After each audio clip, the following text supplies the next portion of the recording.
আসসালামু আলাইকুম, welcome to Akkas editing channel. বন্ধুরা, আজকের ভিডিওতে খুবই গুরুত্বপূর্ণ এবং খুবই গুরুত্বপূর্ণ একটি বিষয় শেয়ার করতে চলে এলাম। সাথে আছি আমি আক্কাস। বন্ধুরা, আজকের ভিডিওতে আমি আপনাদের সাথে যে বিষয়টা শেয়ার করতে যাচ্ছি, বিষয়টা এক নজর দেখার পর আপনি অবশ্যই শিখার ইচ্ছা পোষণ করবেন। এবার দেখুন বন্ধুরা, এখানে একটি ডিজাইন করা আছে, তাই না? এটা একটা পিএসডি ফাইল। এটাকে আমি মকআপ করে আমার কম্পিউটারে আমি সেভ করে রেখেছিলাম এবং এই ডিজাইনটিকে আমি আমার লাইফ টাইম ইউজ করতে পারবো। এটা কিভাবে করা যায় বন্ধুরা, এই মকআপ ফাইলটি আমরা কি করে ইউজ করব এবং এরকম একটি পিএসডি মকআপ আমরা কি করে নিজেরা তৈরি করব, সম্পূর্ণ খুঁটিনাটি বিষয় আজকের ভিডিওতে আমি আপনাদের সাথে শেয়ার করার চেষ্টা করব। আশা করব সম্পূর্ণ ভিডিও জুড়ে আপনি আমার সাথে থাকবেন। দেখুন, এটাকে আমি একটি ডিজাইন করেছি, অনেকগুলো কাজ দিয়ে এই ডিজাইনটা আমাকে করতে হয়েছে এবং এই ডিজাইনটা করার পর এই ডিজাইনটা আমি যদি নেক্সট টাইম অথবা লাইফ টাইম ইউজ করতে চাই আমার কোনো লোগোতে, আমার কোনো লেখাতে, তাহলে একটি মাত্র ক্লিক করেই সমস্ত ডিজাইনগুলো আমরা আমাদের কাজের উপর অ্যাপ্লাই করে নিতে পারবো। কি করে অ্যাপ্লাই করব দেখুন, আমি নিয়ে যাচ্ছি আপনাদের আমার লেয়ার প্যানেলে। এখানে দেখতে পাচ্ছেন আমার লেয়ার প্যানেলে অনেকগুলো ফোল্ডার রয়েছে, তো অনেকগুলো কাজকে আমি আমার ফোল্ডারগুলিতে গ্রুপ করে রেখেছি এবং এই গ্রুপগুলিকে আমি আলাদা আলাদা করে রেখেছি। তারপর সবার উপরে যে লেয়ারটি আমরা দেখতে পাচ্ছেন, যদি এই মকআপটিকে আমরা ইউজ করতে চাই তাহলে কিভাবে ইউজ করব। উপরের লেয়ারের এই থাম্বলাইনের মধ্যে আমরা মাউসের ডাবল ক্লিক করে দিব। এরকম একটি মকআপ ফাইল আপনি নিজে তৈরি করতে পারেন অথবা গুগল থেকে আপনি ডাউনলোড করে নিতে পারেন। আপনি যদি গুগলে লিখে সার্চ করেন মকআপ পিএসডি ফাইল, তাহলে অসংখ্য পিএসডি ফাইল আপনার সামনে ওপেন হয়ে যাবে। সেখান থেকে আপনি ডাউনলোড করে এই পিএসডি ফাইলগুলোকে আপনি ইউজ করতে পারেন। আমি আমার লেয়ার প্যানেলের থাম্বলাইনে ডাবল ক্লিক করেছি, তারপর ওকে করে দিন। ওকে করার পর আমরা দেখতে পাবো এটার একটি ক্যানভাস ওপেন হয়ে গেছে। তো এখানে যে ডিজাইনটি করা আছে, এখানে কিছু টেক্সট আছে, তাই না? আমরা দেখতে পাচ্ছি এখানে লেয়ার প্যানেলে দুটি টাইপ লেয়ার রয়েছে। তো এই টাইপ লেয়ারগুলোকে আপনি চেঞ্জ করতে পারেন। সাপোজ আমি আমার টাইপ টুলটিকে সিলেক্ট করে নিলাম, নেওয়ার পর আমি এখানে ক্লিক করে দিলাম। এখানে আমি লিখেছি আকাশ, তো এখানে আপনি কিন্তু অন্য কিছু লিখতে পারেন।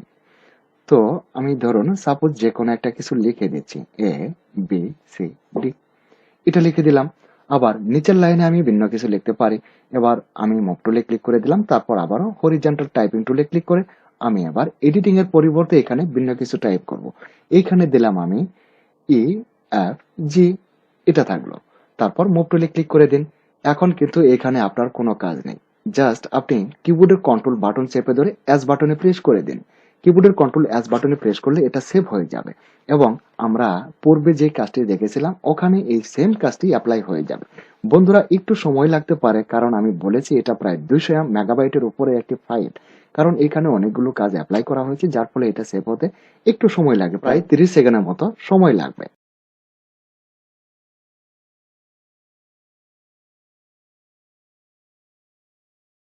বন্ধুরা, আমরা দেখতে পেলাম এটা কিন্তু সেভ হয়ে গেছে। এখন আমরা যাব পূর্বের সেই ক্যানভাসে যেখানে আক্কাস এডিটিং এর ডিজাইনটি করা ছিল।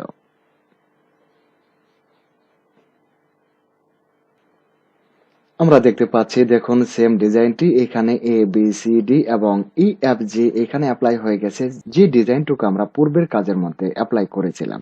তো বন্ধুরা, সেম ভাবে আবার আপনি যদি কোনো লোগো ডিজাইন করতে চান তাহলে লোগোটিকে কিভাবে অ্যাপ্লাই করবেন দেখুন। এখন এখানে আমি এখানে একটি লোগো নিয়ে রেখেছি।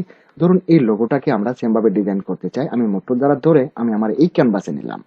নেওয়ার পর ধরুন আপনি যদি লোগোটাকে বড় করতে চান বড় করবেন, ছোট করতে চাইলে ছোট করবেন। ধরুন আমি একটু রিসাইজ করে একটু বড় করে নিচ্ছি, একটু সুন্দর দেখাবে। আমি এ পর্যন্ত বড় করে নিলাম, প্রেস এন্টার। এখন এই যে নিচে লেখা আছে ABCD তারপর EFG, এটাকে কিন্তু আমাদের ডিলিট করতে হবে। তো দেখুন লেয়ার প্যানেলে চলে আসুন। লেয়ার প্যানেলে আসার পর আমরা দেখতে পাচ্ছি এখানে আমাদের তিনটি লেয়ার, ABCD এর একটি লেয়ার এবং EFG এর একটি লেয়ার। আমি ABCD এর এই লেয়ারটিকে ডিলিট করে দিলাম, মাউস দ্বারা চেপে ধরে ডিলিট আইকনে ছেড়ে দিলাম। তারপর EFG এটাকেও আমি ডিলিট আইকনে ছেড়ে দিলাম, ডিলিট হয়ে গেল। এখন আমাদের কাজ কি? শুধু কিবোর্ডের কন্ট্রোল এস বাটন প্রেস করা। এটা একটা দারুণ কাজ বন্ধুরা, এই কাজটিকে আমরা লাইফ টাইম ইউজ করতে পারি।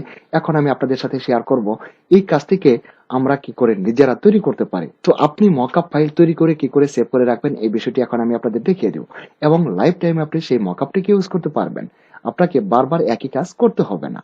আমরা দেখতে পেলাম আমাদের এটাও কিন্তু সেভ হয়ে গেছে। এখন আমরা যাব মূল এই ক্যানভাসে। আমরা এটাতে ক্লিক করে দিলাম। ক্লিক করার পর দেখতে পাচ্ছি সেম ভাবেই এইখানে সমস্ত কাজগুলিকে অ্যাপ্লাই করা হয়েছে। বন্ধুরা, এটা অনেকটা ইন্টারেস্টিং একটি কাজ আমার কাছে। তো এখন আমরা নিজেরা মকআপ কি করে তৈরি করব। আমি এটাকে ডিলিট করে দিচ্ছি, আমি এটাকে ক্লোজ করে দিলাম, আমি এটাকে ক্লোজ করে দিচ্ছি এবং এটাকেও ক্লোজ করে দিচ্ছি। দেওয়ার পর এখন আমরা দেখবো আমরা নিজেরা কি করে একটি মকআপ তৈরি করতে পারি, তাই না? তো এখন আমি প্রথমেই একটি A4 সাইজের পেজ নিব, আমি শর্টকাটে নিয়ে নিচ্ছি কিবোর্ডের কন্ট্রোল এন বাটন প্রেস করে। আচ্ছা, নতুন করে একটি ডকুমেন্ট আমি এখানে ওপেন করে নিচ্ছি, তারপর এখানে যে কাজগুলি করব অন্য একটি কাজে অ্যাপ্লাই করে দিব। এখন এখানে আপনি কোনো লোগো নিয়ে কাজ করতে পারেন অথবা কোনো টেক্সট নিয়ে কাজ করতে পারেন। সাপোজ আমি এখানে একটি লেখাই দিয়ে দিচ্ছি, তাই না? আমি এখানে একটি লিখবো, ধরুন এখানে এখন আমি লিখবো আকাশ, এটা লিখলাম। জাস্ট এটা লেখার পর আমরা এটার মধ্যে কিছুটা ডিজাইন করব। ধরুন এটা লিখলাম, লেখার পর এটি একটি টেক্সট লেয়ার, তাই না? এবার লেয়ার প্যানেলে চলে আসুন, দেখতে পাচ্ছেন এটি একটি টেক্সট লেয়ার। এখন এই লেয়ারটিকে আমরা একটি জেপিজি লেয়ার করব। এই লেয়ারের মধ্যে মাউসে রাইট ক্লিক করুন, তারপর এখান থেকে এটাকে রেস্ট টু রেস্ট টাইপ করে দিন। দেখতে পাচ্ছেন এখানে রেস্ট টু রেস্ট টাইপ দেওয়া আছে, রেস্ট টু রেস্ট টাইপে ক্লিক করে দিন, তাহলে এটা রেস্ট টু রেস্ট হয়ে যাবে। এখন কিন্তু আর টাইপ লেয়ার নেই, এখন কিন্তু একটি জেপিজি লেয়ার। এখন আমরা এখানে মাউসে আবারও রাইট ক্লিক করব, এই লেয়ারের মধ্যে মাউসে রাইট ক্লিক করার পর এবার আমরা এখান থেকে কনভার্ট টু স্মার্ট অবজেক্ট করে দিব। এবার কনভার্ট টু স্মার্ট অবজেক্টের উপর ক্লিক করে দিন। এখন দেখুন আমাদের লেয়ারটি কিন্তু কনভার্ট টু স্মার্ট অবজেক্ট হয়ে গেছে। সাপোজ এখন আমি মুভ টুলটিকে সিলেক্ট করে নিলাম, আমার টুল প্যানেল থেকে মুভ টুলটিকে সিলেক্ট করার পর এই লেখাটিকে আমি ধরলাম, ধরার পর সাপোজ আমি আমার এই ক্যানভাসে নিলাম, এখানে থাকবে। এখানে রাখার পর এখন এখানে আমরা কিছু ডিজাইন অ্যাপ্লাই করব, কিছু কাজ এখানে অ্যাপ্লাই করব। আমি দেখুন আমার লেয়ার প্যানেলে দেখুন এখানে আমাদের টপ লেয়ারে আমি মাউসে রাইট ক্লিক করলাম, এটাই কিন্তু আমরা আকাশ লিখে এখানে এনেছি। তারপর ব্লেন্ডিং অপশন, আপনি যেভাবে খুশি যত ডিজাইন খুশি আপনি করতে পারেন। আমি কিন্তু আপনাকে ডিজাইন শেখাচ্ছি না, আমি জাস্ট একটি মকআপ ফাইল কি করে তৈরি করতে হয় এই মকআপ পেজটাই আমি সেভ করা শেখাবো। এখন এখানে আপনি যেটা খুশি আপনি আবুল তাবুল হোক বা আপনার ইচ্ছা মতো হোক, যেরকম খুশি কিছু কাজ আপনি এখানে অ্যাপ্লাই করুন। সাপোজ এত নয়, এ পর্যন্ত, তারপর স্টপ করে দিন, যেটা খুশি। আমি জাস্ট এই বিষয়টা আপনার সাথে শেয়ার করছি না, আমি জাস্ট আপনার সাথে শেয়ার করব এটাকে আমরা কি করে সেভ করে রাখতে পারি এবং নিজেরা তৈরি করতে পারি। তারপর আমি একটু আয়নার শেডও দিয়ে দিব, যাতে করে কাজটি আর একটু শখের মনে হয়। আচ্ছা, এটুকুও রাখতে পারি আমি, আর এখানে কোনো কাজ আমার অ্যাপ্লাই না করলেও হবে, জাস্ট এই বিষয়টুকুই আমি আপনাদের সাথে শেয়ার করার চেষ্টা করছি। ধরুন আমি এটাকে ওকে করে দিলাম, ওকে করার পর এখন এটাকে আমরা সেভ করব। কি করে সেভ করব?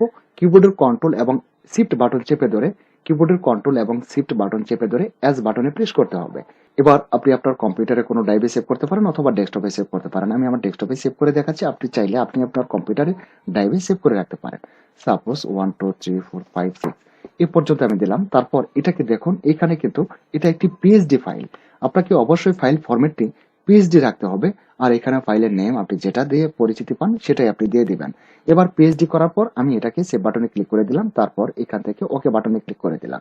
এখন কিন্তু সেম কাজটি আমার সেভ হয়ে গেছে, আমার ডেস্কটপে এটা সেভ আছে। এখানে যে ডিজাইনটি করেছি এই ডিজাইনটি অ্যাপ্লাই করে আমি আমার কোনো লোগো অথবা আমার কোনো টেক্সটকে আমি ডিজাইন করতে পারবো। এখন এটা ব্যবহার করার জন্য আমি বলেছিলাম এখানে দেখুন উপরের লেয়ারে আমরা এই আইকনের ভিতরে, এই থামলাইনের ভিতরে মাউসের ডাবল ক্লিক করে দিলে আমরা কাজটি করতে পারবো। আমি একটু আগে আপনাদের সাথে শেয়ার করেছি। বন্ধুরা, ভিডিওটি ভালো লাগলে অন্তত একটি লাইক আশা করব, আর যদি সম্ভব হয় ভিডিওর লিঙ্কটি আপনার সোশ্যাল মিডিয়াতে একটু শেয়ার করে দেবেন। পরিশেষে আপনাদের সুস্বাস্থ্য এবং নেক হায়াত প্রার্থনা মহান রাব্বুল আলামিনের দরবারে রেখে ভিডিওটি এখানেই শেষ করছি। আল্লাহ হাফেজ।